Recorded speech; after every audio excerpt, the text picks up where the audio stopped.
Let the pretentious title sequence begin.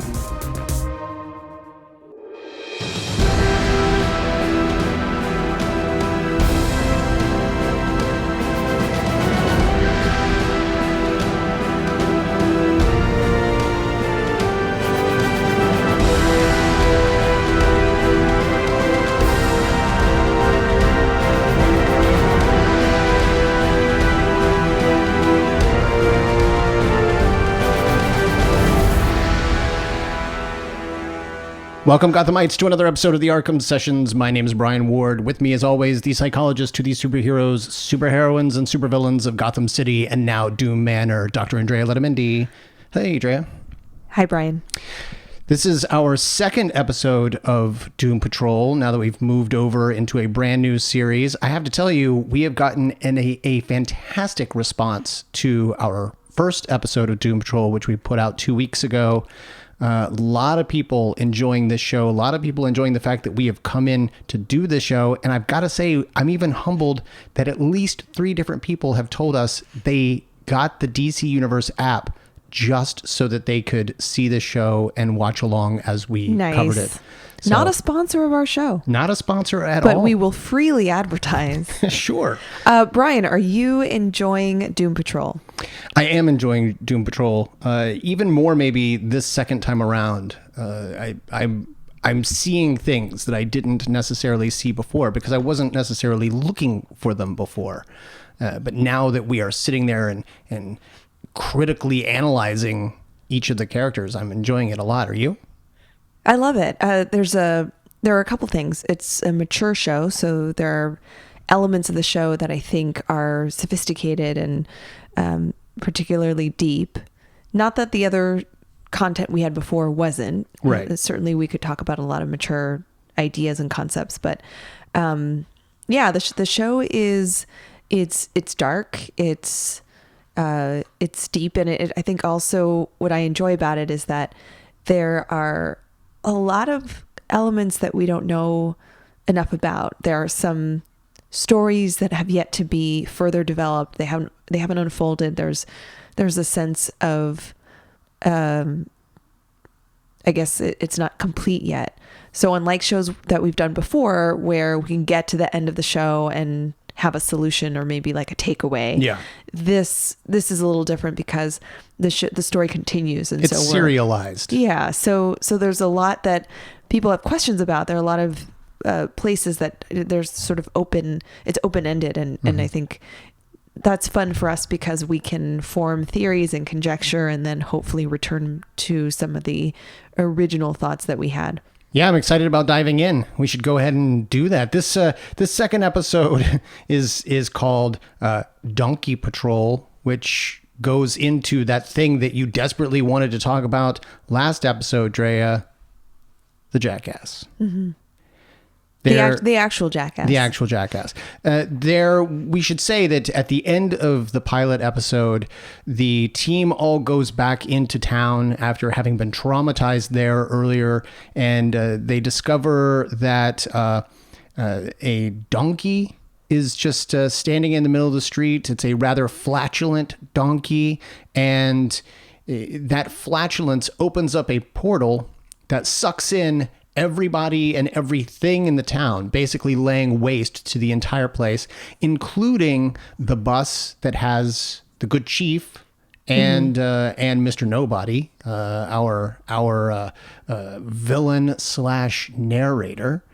And then Crazy Jane takes it upon herself to walk into the portal and follow the chief against the wishes of her good friends, particularly Robot Man. Mm-hmm. So we have now lost 2 members of the team to this mysterious portal opened up by the jackass.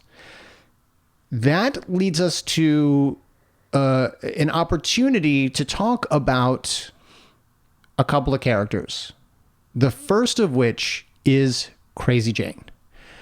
Drea, we had been introduced to Crazy Jane a little bit in that previous episode, but leading up to Doom Patrol, how much, if anything, did you know about this character? I only knew a little bit. I understood that she had many personalities, but what I wasn't familiar with was the powers that her different personalities possess. Yeah. Crazy Jane first appeared in 1989 in an issue of Doom Patrol. So at least we're sticking within the same group, unlike another character that we will talk about here coming up. But she was created by Grant Morrison, who was the writer, and Richard Case was the artist. And basically, she is someone with what we learn in this incarnation of Crazy Jane in this series. She has 64 individual personalities. Now, this is a little bit different than what we've talked about in the past with dissociative identity disorder, where it may or may not be a thing. She is a metahuman. She genuinely has 64 individual personalities, each one with their own powers. Right. There's no, so previously when we've talked about this mental illness, which used to be called multiple personality disorder and now is called dissociative identity disorder, or DID, we have offered some explanation of why the condition or the presentation of these symptoms is really hard to measure, really hard to kind of find evidence for, and that often there are other explanations, other clinical diagnostic explanations for the characteristics that one might have, right, or one might claim to have if they associate with DID. And when we've talked in the show before about it, we've sort of left it off as it's controversial, it's particularly rare, and the likelihood that another disorder is more is a better explanation for that clinical presentation. Yeah. That seems to be where we would fall. Here, it is almost like that movie Split, where we are seeing a defined, separate, distinct personalities that have their own individual powers. Yeah. Now, interestingly, people would often say that they gained their alters via usually traumatic events. That's sort of the story that a lot of people have, right? Is that some sort of trauma fractured their identity and created different personas. That could be the case for Crazy Jane in her original, her origin story. When she was created, she actually was a character who had undergone a series of traumas, and I will go ahead and say they were sexual traumas. She was molested by her father. She was raped in a church on Easter Sunday, and and that's two different occasions. That's not her father, and she was like her original.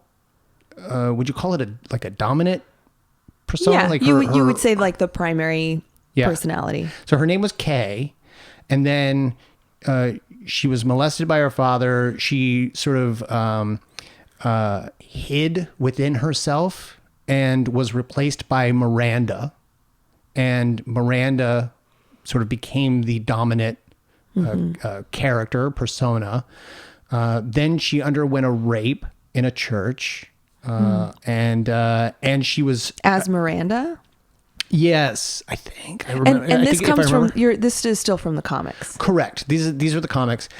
So you could say up to that point, she may or may not be going through all the different things that we experience as humans with dissociative identity disorder. But then she is struck by a gene bomb. I'm sorry, what? A gene bomb. Aliens are involved, and it splits her entirely into 64 personalities, giving them all powers and internally. Correct.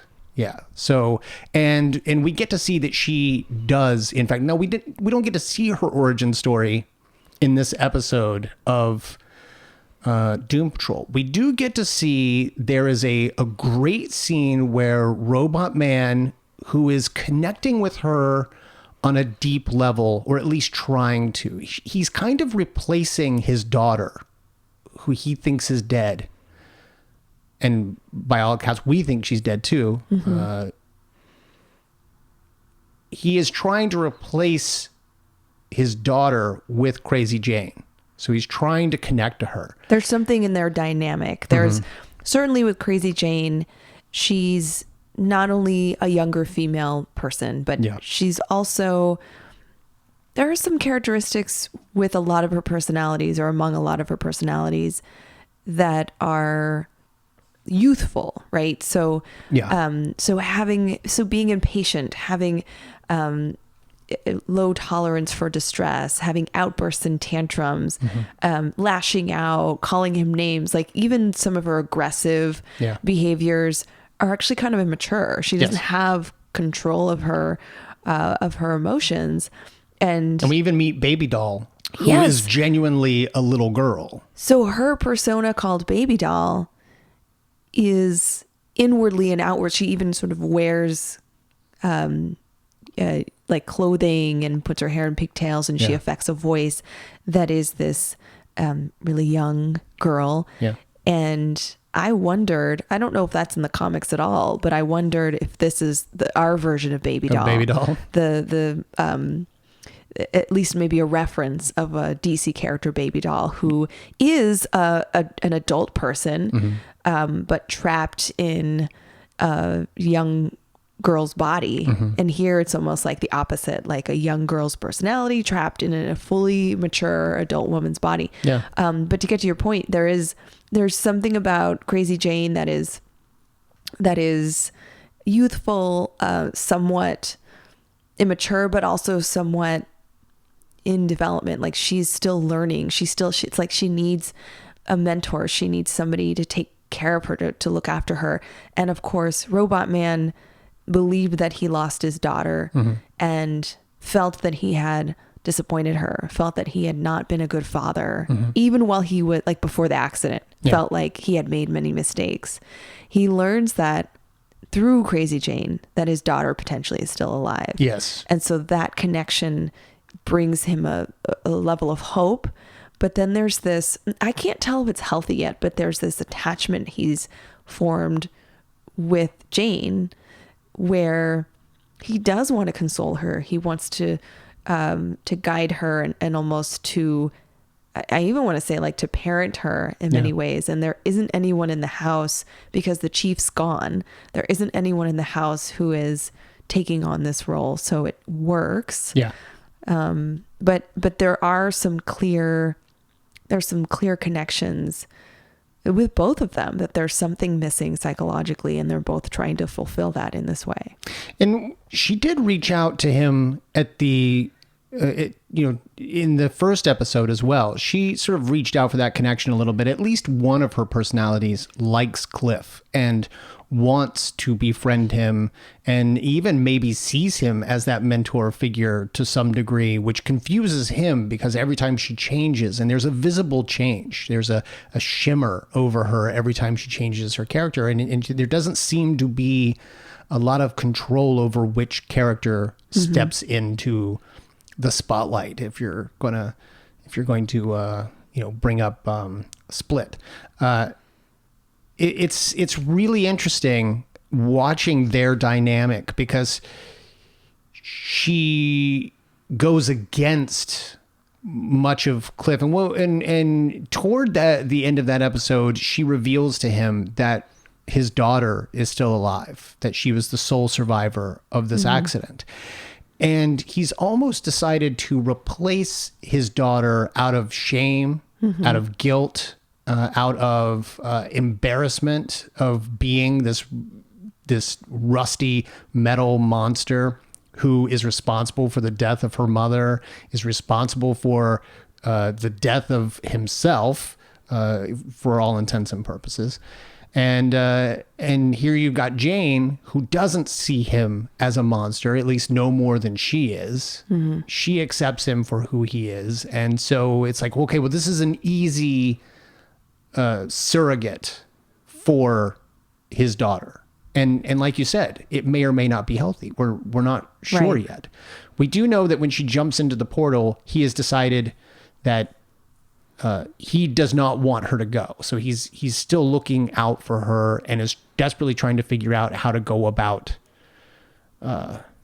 rescuing her. That's not necessary. Toward the beginning of this episode, we learn that the donkey is a portal.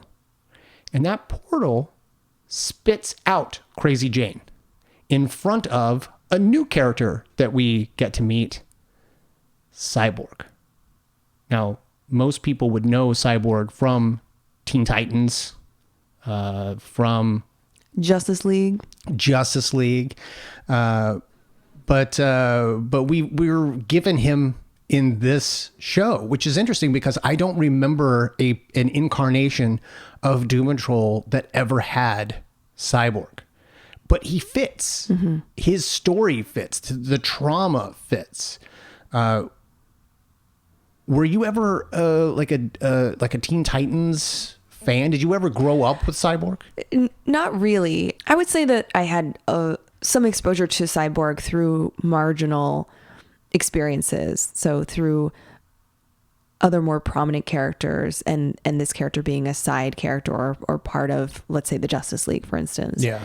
I love Teen Titans Go. This is one of my favorite versions of Cyborg because he's just so witty and he's really resourceful. He's funny and he cares about the other characters. That's a really smart show, by the way. But this version of Cyborg, and I would probably say I've never met a cyborg that I didn't like. This is true. But in this, I think the first introduction of the cyborg was not necessarily positive for me. I felt that he was too young. I felt weird about his interaction and presence here. It didn't really move me in at first. By the end of this episode, I was definitely thinking differently about him, that I finally, it's like it penetrated my mind. I finally realized the importance of this character. But in the beginning, I felt like he was, for lack of a better explanation, just seemed very superficial. There was something just kind of he's sort of one-dimensional stylish about him. Sort of stylish. He's got the hoodie, the tracksuits, and he's not like a very CW character. Yeah. Well, and it's interesting that you say that you think he's too young in this incarnation, or you thought he was when you were first introduced to him. And he does have a very sort of rebellious teen quality. But if you remember, he was created basically as a member of the Teen Titans. So he was a teen along with Dick Grayson and the gang. But yeah, he was created by Marv Wolfman and George Perez in 1980. And his origin story is a little different in the comics, perhaps. His parents are characters who were, for lack of they were experimenting on their kid. So we've talked about this sort of thing, like experimenting on humans, both psychologically and, through vivisection and, et cetera. They were experimenting. They were both scientists who were experimenting on their child with a sort of an IQ serum, a treatment to make him smarter. Mm-hmm. And so not necessarily a terrible thing. Not a terrible thing, except they basically had a kid and just started experimenting on it. I mean, they probably got IRB approval for that, depending on when it was. It the 60s? No. He was created in 1980, so no. But yeah, it worked. I mean, he became a genius, but it was an explosion. Mm-hmm. Not really an explosion. When he first, the origin of his character is, and it kind of leads into what we're seeing here, which might be one of the reasons that they chose to bring Cyborg into Doom Patrol.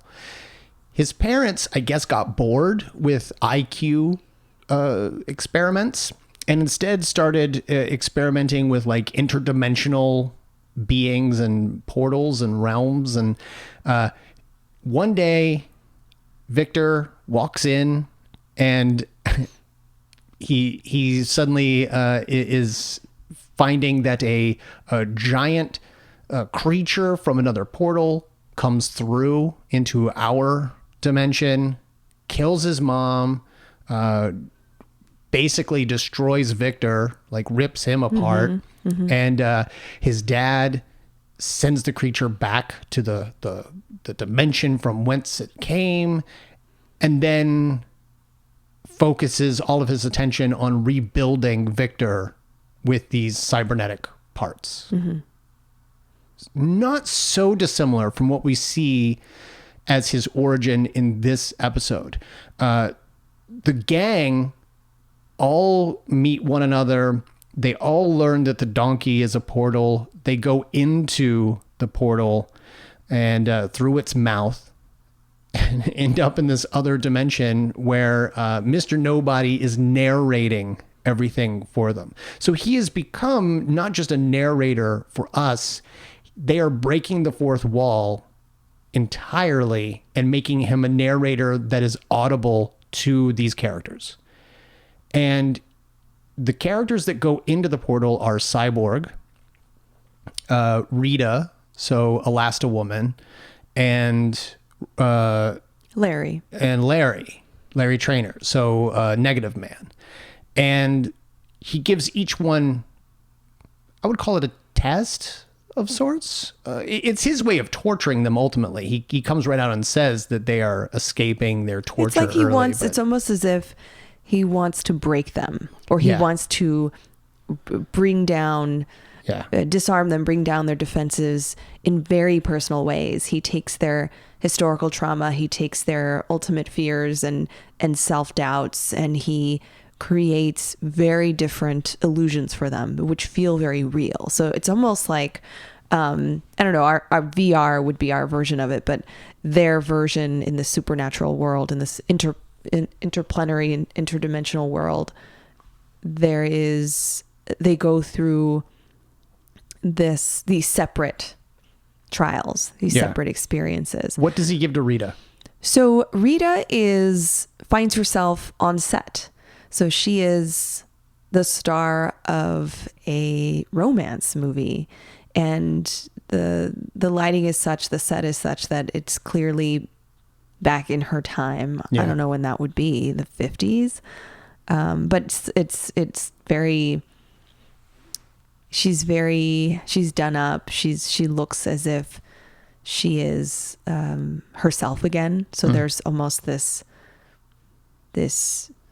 reconnection to herself as an actress, and everything is convincing. Yeah. And she ends up just folding into the scenery. She ends up acting in the film and taking part in the test. Yeah, we've got a little bit of audio here of Mr. Nobody, who is narrating her test or her torture, and we get her reaction. Let's take a listen here.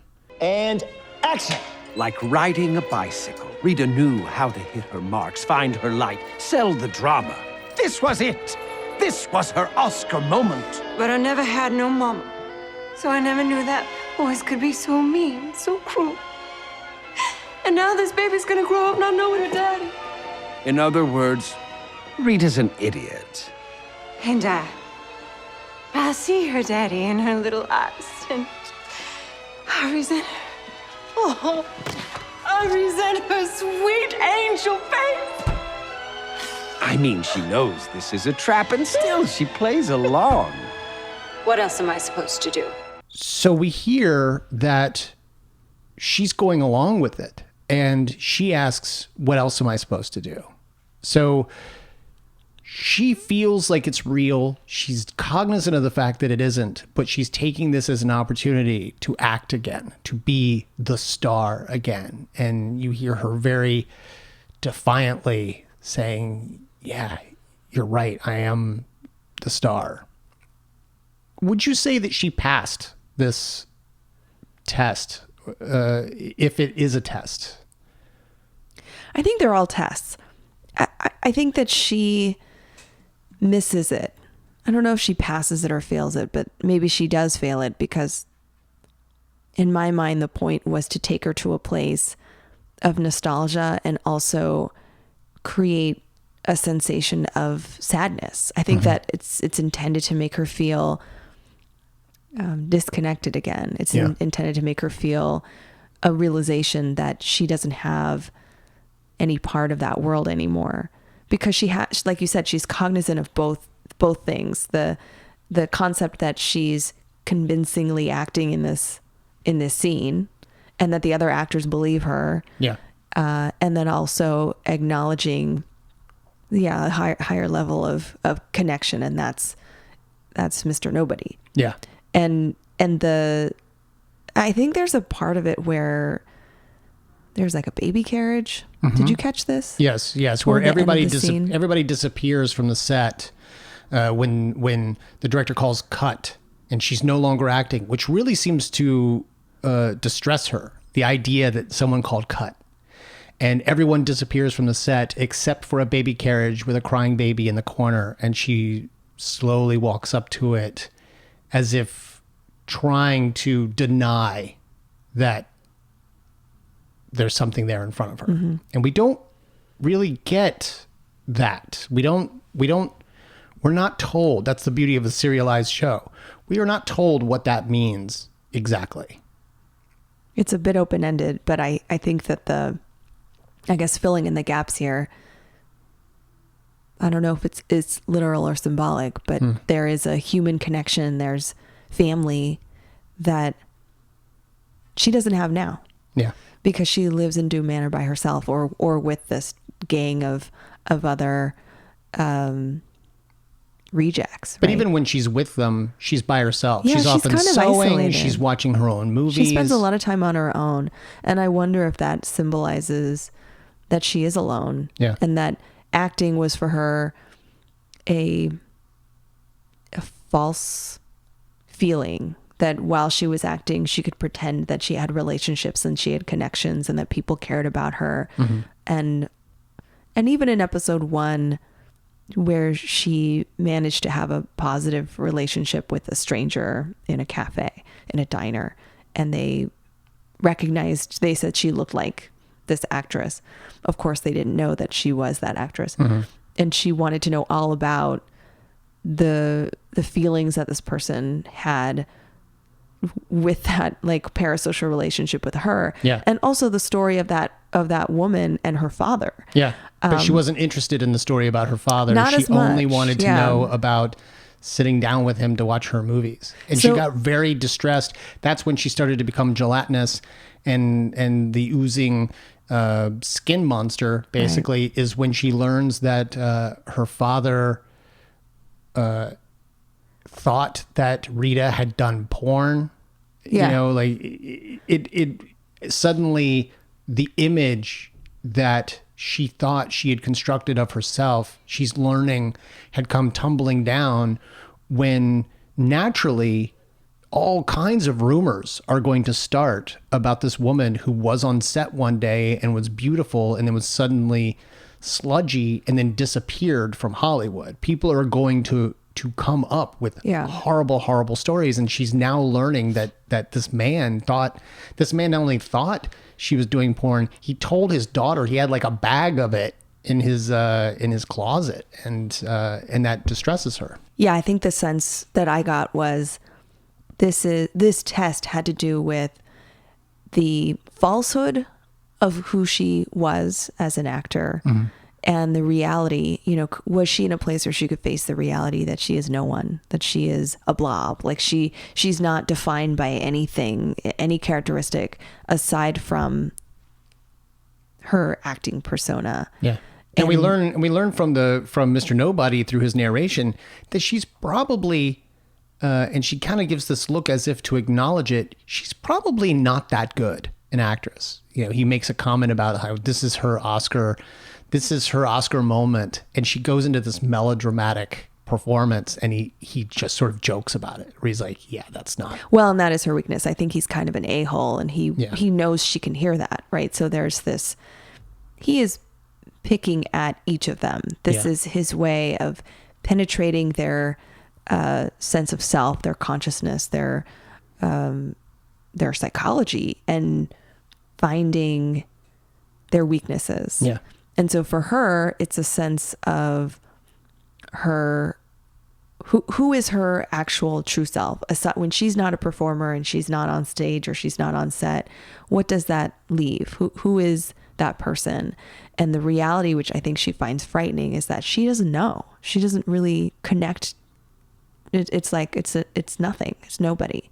Do you think that the potential is there that the real person is the performer? Or do you think the person that she really is could be the person who simply performs in order to watch herself on screen? Like, I think that's what gave her validation and that's what affirmed her. Mm-hmm. I don't know that it needs to be acting. I think that at least now she's looking for affirmation. She's looking for somebody to see her and hear her and acknowledge that she's valued. Yeah. And it was because she was an actor, that's where she got that attention. And she feels like she's going to live forever on celluloid through these movies that she made. Like there's something, she'll always have a lasting presence, regardless of how good the quality of the project. Elasting. Oh. So let's talk about Larry Trainor. What was his distressing torture mechanism? Well, I took issue with Larry's situation at first because the narrator is saying that he is this amazing pilot who lives this secretive life. And while I understand that being gay was frowned upon in that era and that he was preserving his safety, like he could not come out, that would have been detrimental for not only his profession, it would have been detrimental for the other guy. It would have been potentially risking his safety and his family, who I think he cared about. Yeah. But the narrator kind of set it up as if he was doing this horrible thing, living this secret life, was this transgression. It was this, this sort of like dark thing that he was doing. And I didn't appreciate that because it's his lifestyle. Well, and we see in the seat behind him, which didn't actually exist on the X-15, but there's a seat behind him that has his buddy, his lover, there. And I've got a tad bit of audio here, just a brief little clip. I'll play it for you. Larry, when are you coming home? Boys miss their daddy. I wasn't running away from my family. Right! You were running from your family and your lover. I'll have to be the one you choose. But you have to make a choice. But you couldn't even do that, could you, Larry? Instead, you just stayed the course, and the suckers who loved you the most paid the price.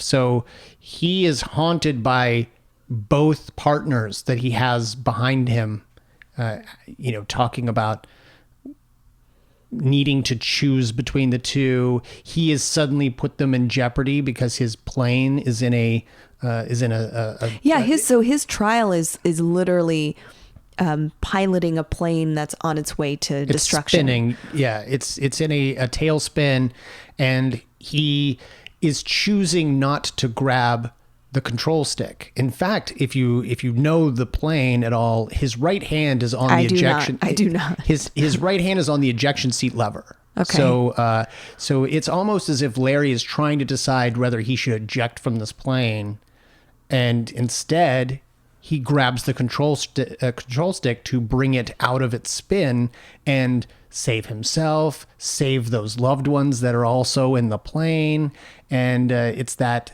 part of him that can't not do it, even though, again, he is fully aware that this isn't real. Yeah.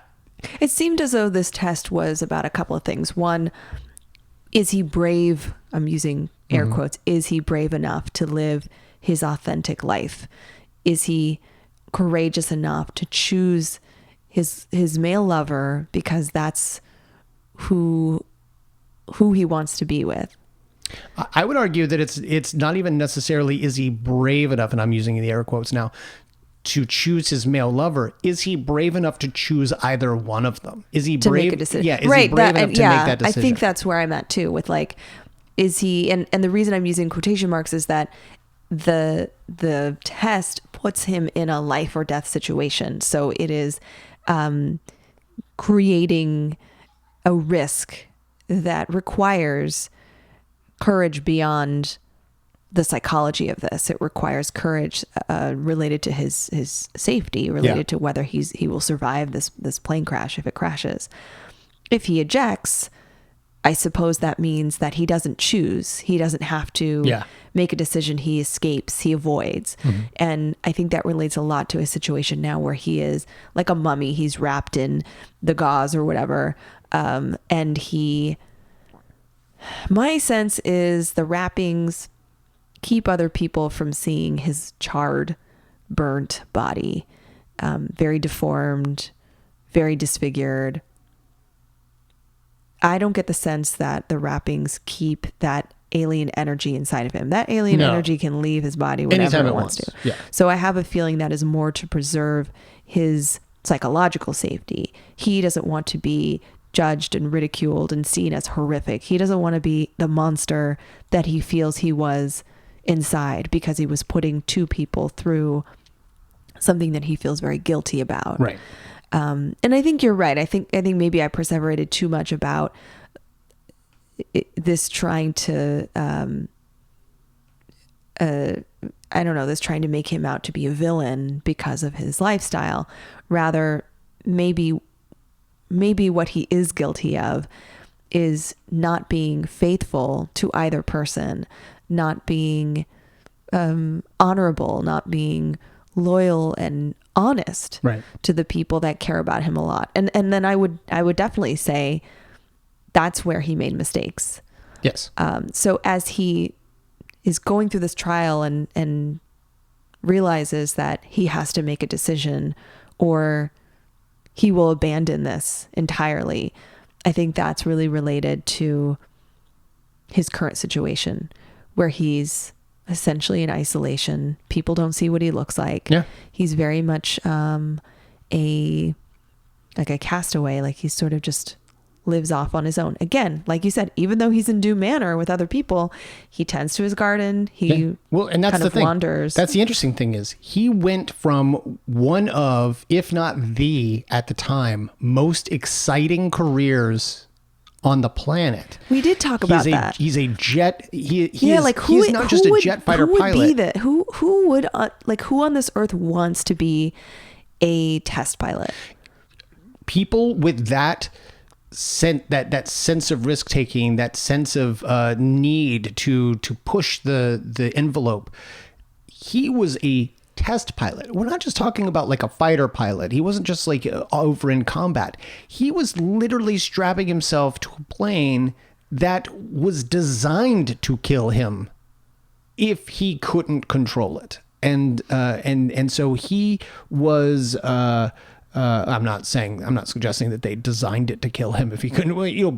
But all of those experimental aircraft, the whole reason for testing them was to see if they were safe. And people died daily on those Air Force bases. Oh my God. And this man was one of those jockeys that pushed that envelope every single day or every time he went up into the air. He now tends his garden as his, relaxation time, or he avoids the risk. He is the one who says they're not ready to go back into town. He's very reserved. He's not a risk taker anymore. Mm-hmm. There's an interesting montage in this episode where he attempts to leave town and he buys a bus ticket to like the next town over or whatever. And on his way, not even the next town over, he wants to go far away. He wants to leave. Well, on his way, he buys the ticket and waits for the bus. And when he tries to step onto the bus, this alien energy escapes his body, leaves his body completely motionless. I realize that he needs the energy source to animate his body. Correct. He is dead otherwise. And yet his thoughts are his own. His body is his own. Mm-hmm. He has control of his body, but he needs this alien energy for it to be alive. Yeah, and it gets to choose when it leaves. There is Right. no, he mentions later on in the episode, we need ground rules. He writes a note and leaves it on the mirror and says, we need to have some ground rules. That he's telling the energy, because when he goes to, we'll call it sleep, he goes to his bed and he lays down and he repeats to himself, you're going to wake up. You're going to wake up, and he closes his eyes and the energy comes out of him. So that he is essentially dead on that bed. Right. And the energy being goes over to the mirror, looks at the piece of paper, and it says, we need some ground rules. And so you realize that he is hostage to this energy. He tries to get on that bus 20 times. And every single time he gets a new ticket, every single time he gets up to go onto that bus, the energy leaves his body and he misses it because he's a dead man on the ground.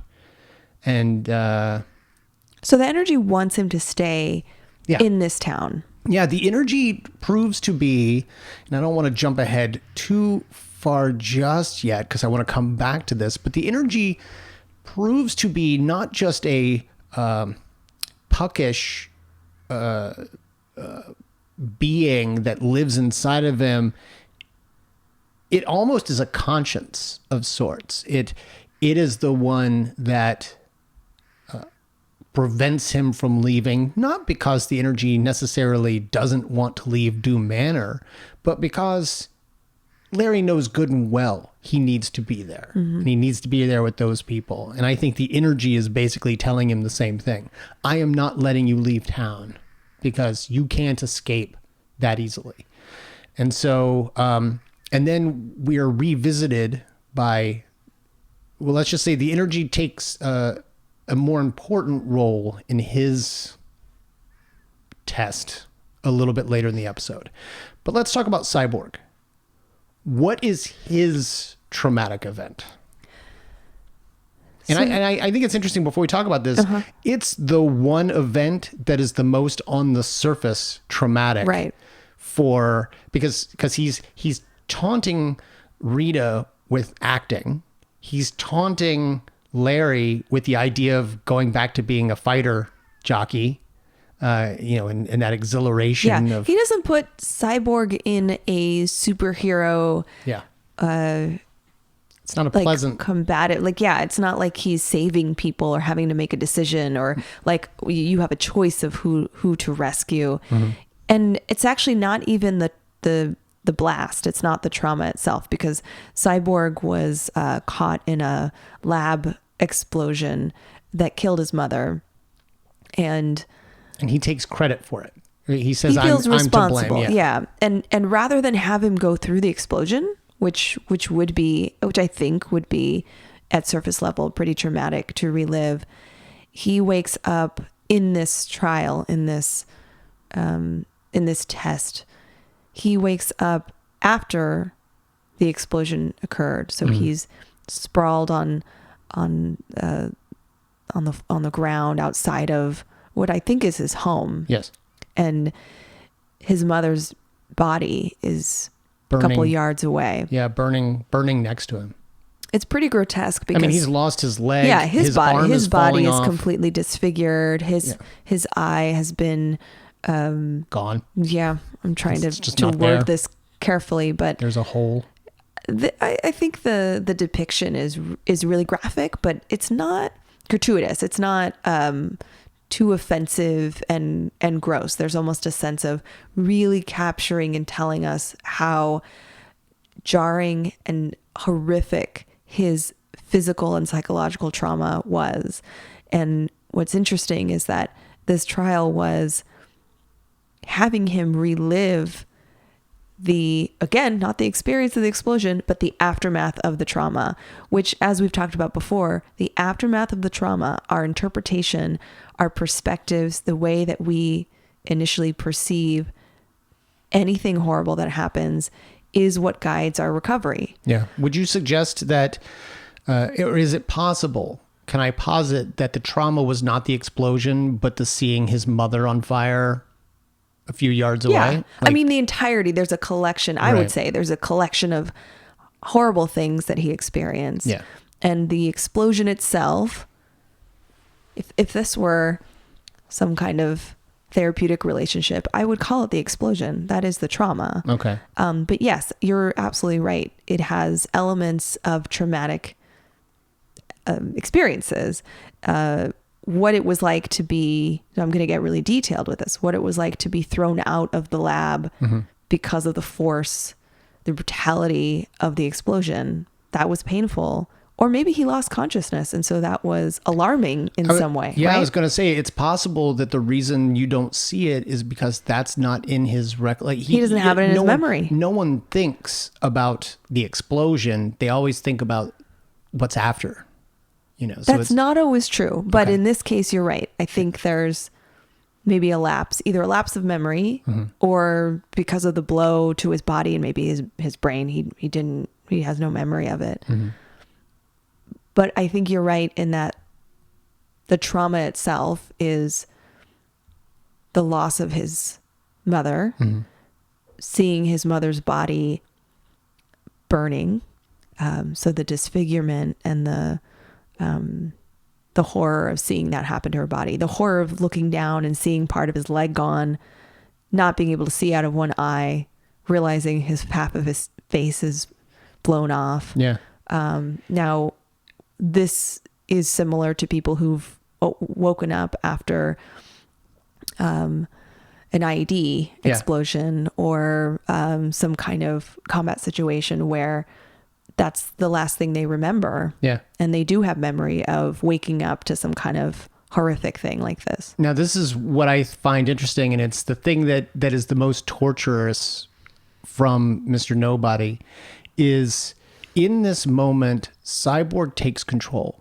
He makes it clear that this is not nearly the worst that you could do to me because, well, I've got the audio. Let's take a listen. And how do you call yourself a hero when your mother died in a lab accident you caused? You don't get it. You think forcing me to relive this is torture? I relive this every time I go to sleep. I relive this when I close my eyes. You may know who I am, but you don't know shit about me. If you did, you would know that every criminal I bust and every person I save is me fulfilling a pledge to my mom that she'll never get to hear. Trying to make her proud. Knowing I'm the reason she's not around to see it. That's my burden. That's what it means to be Cyborg. What an origin story. Wow! Too bad it's a load of donkey shit. He takes control in that moment. But the really crazy thing is, this isn't his traumatic event.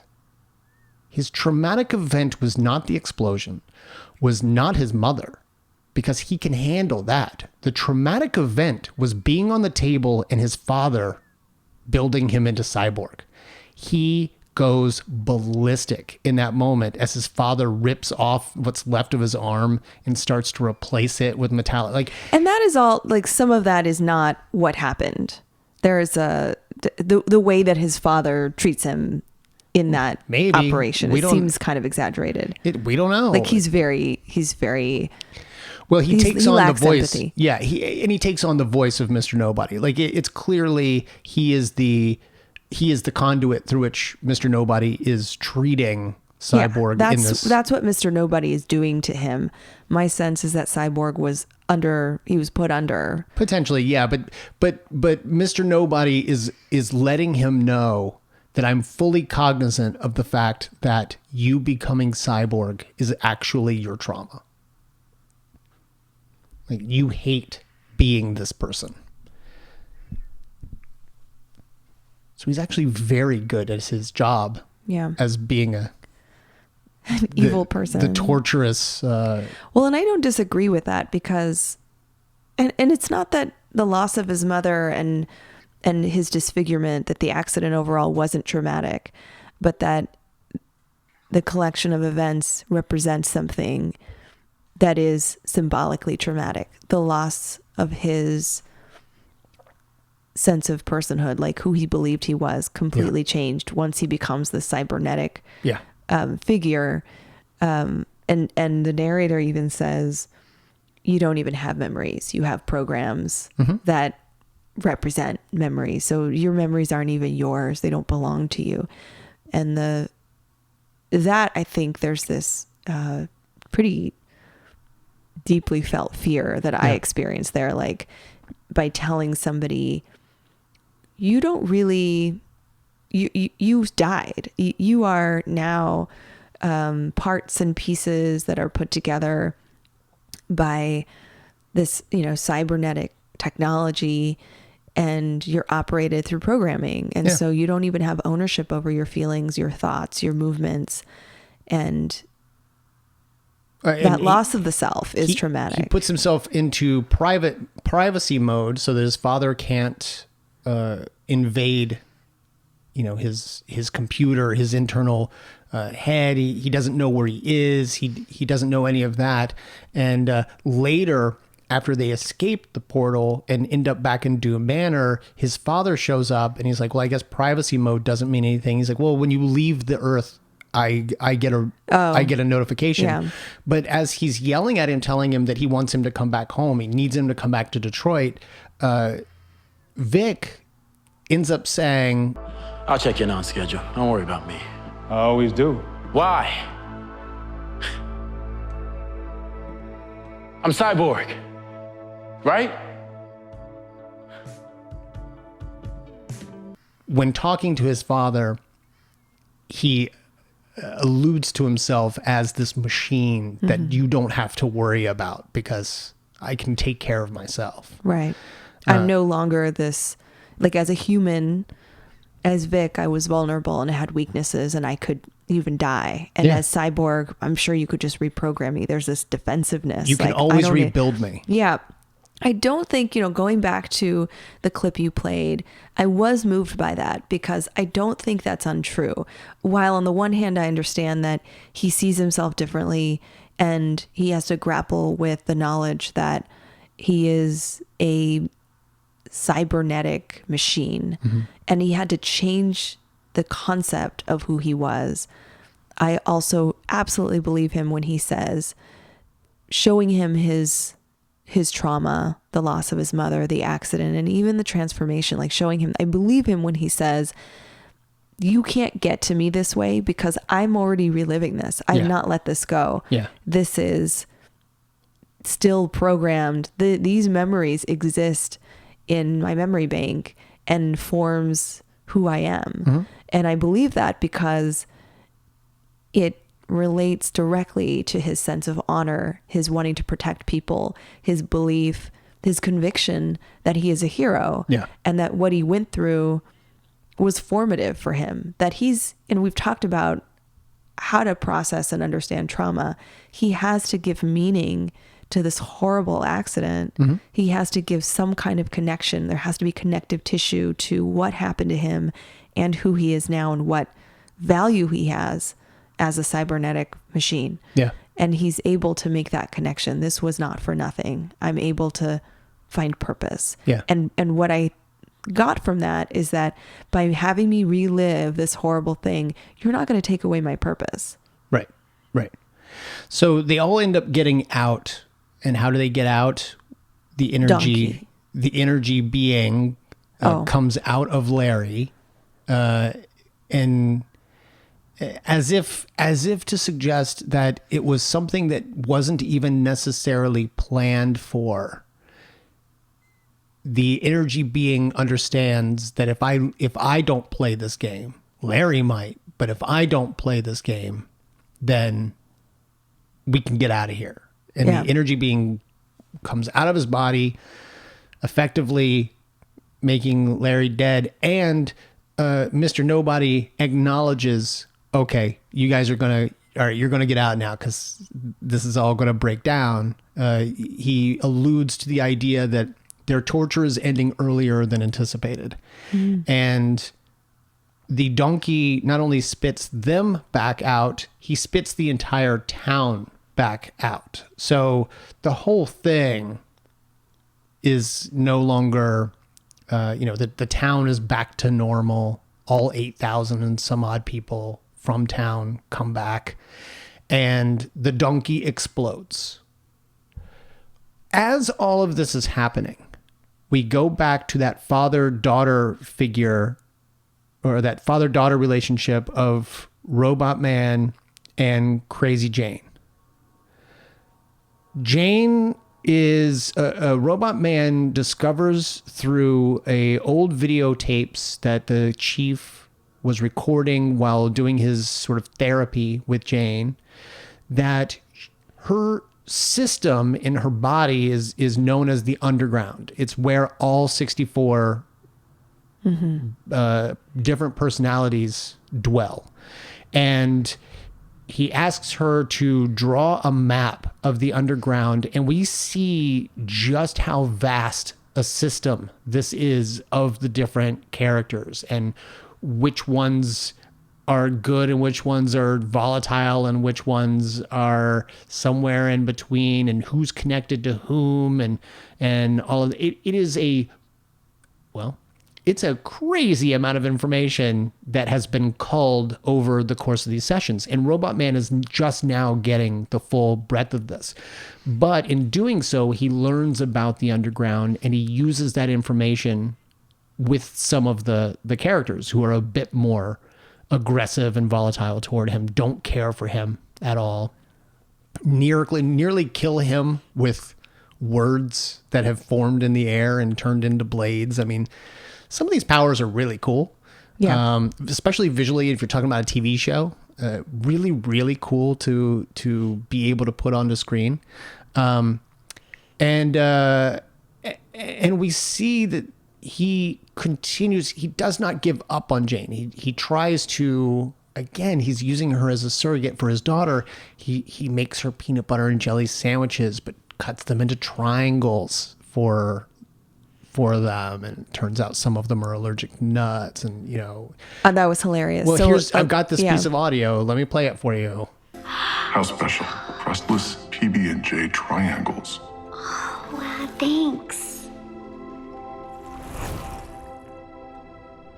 Too bad 3 of us are gluten-free, 12 of us are allergic to peanut butter, and none of us are your fucking daughter!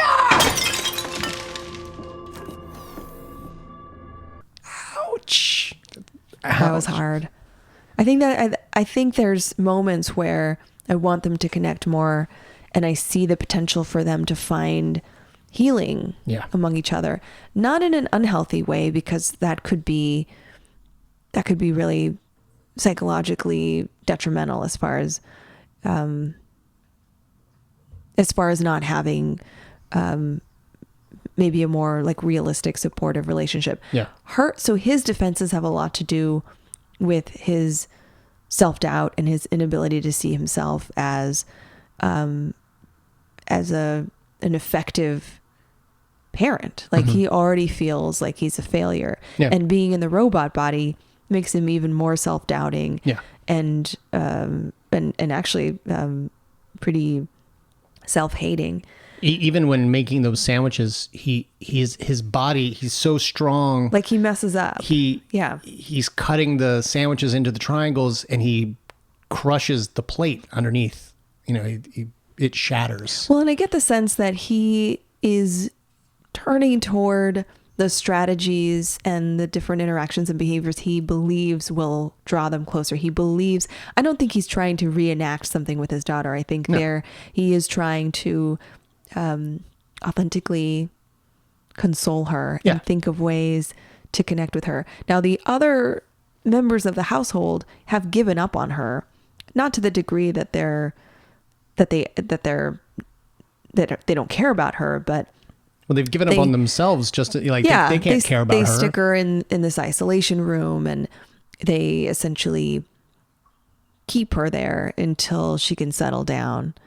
And what's interesting is that the majority of her personalities have a hard time interacting with anybody. Yeah. There isn't even Jane Prime, or the prominent persona, is rough around the edges, and is somewhat volatile, defensive, has difficulty tolerating distress. As soon as she feels something heavy, she snaps into another character, another persona. Yeah.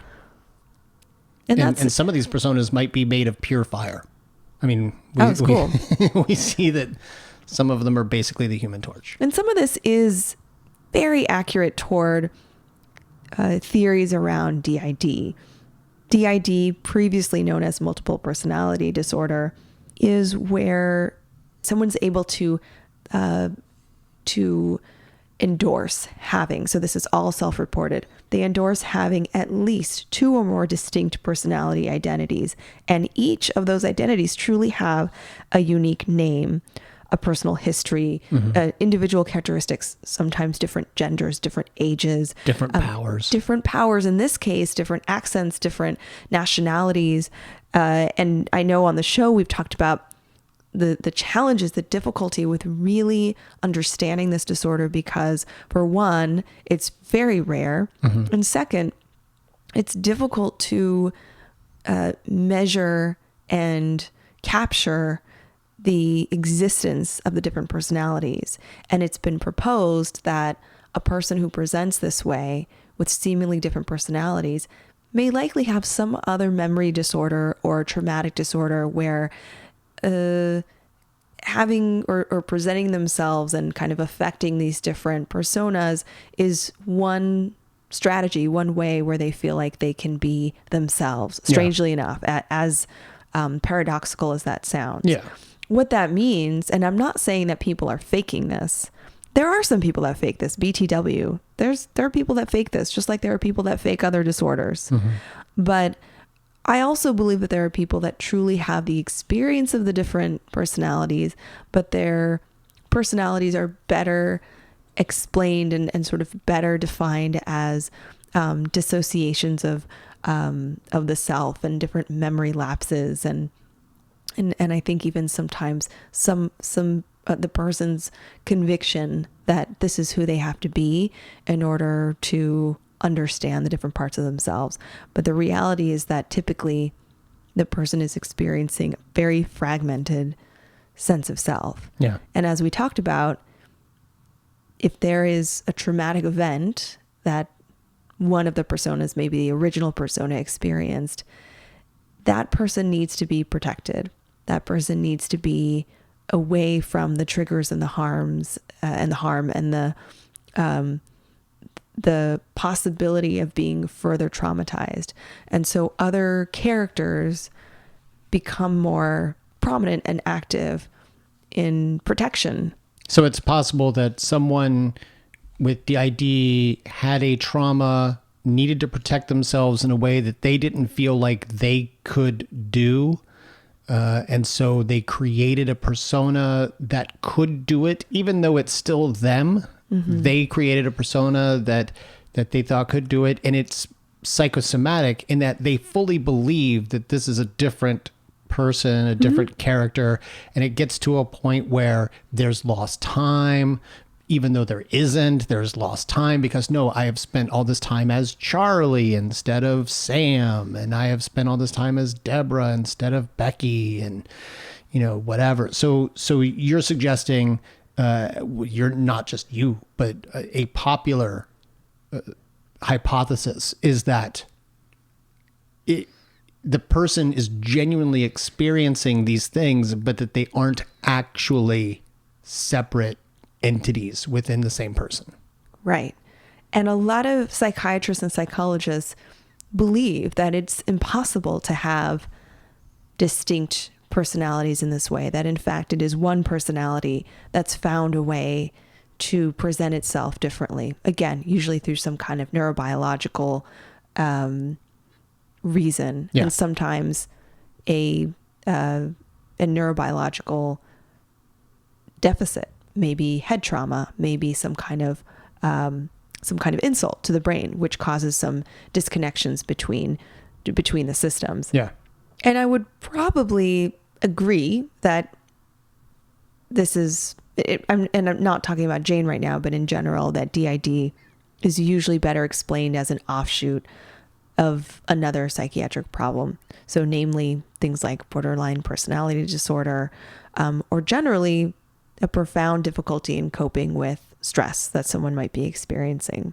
But I think what's also interesting is that there are, in the last episode, we talked about amnesia a little bit. And there is a type of amnesia called dissociative amnesia, where there's this fugue, there's this almost separation, this depersonalization from the self that happens with these lapses of memories.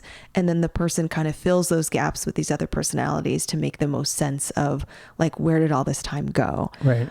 So, again, really difficult to tease apart. But what I like about Jane is that she is, in my mind, representing what that textbook DID presentation would be. Not so much, well, certainly with the different personalities and with their distinct powers, but also because she actually has some of the mood symptoms that come along with that. The sort of I'm showing my hands like way up in the air, like the like you just don't care. Yeah, I know. I care. Oh, the increased energy, the feelings of irritability and anger, so some of the more expressive emotions, and then the mood states that are depressed, the mood states that are down and isolating.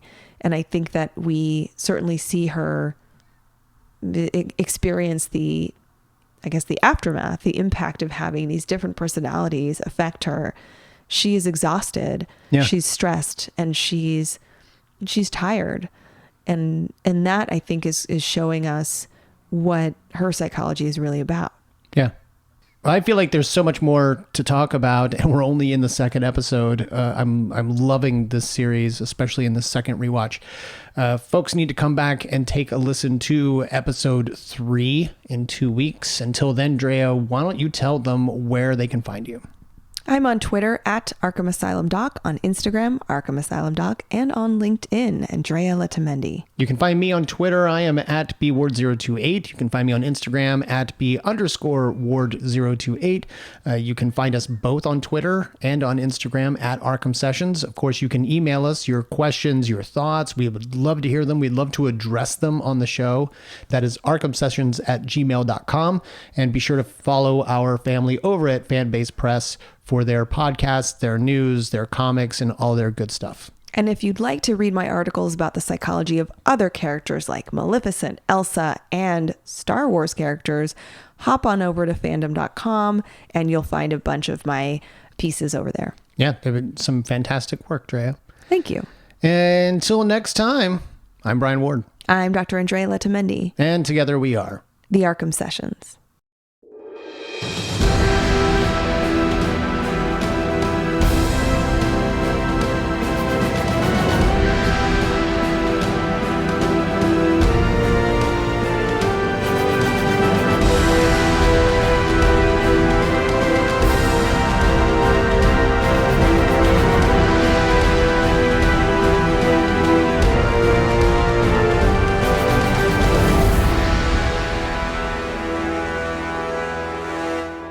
I should be drinking for this.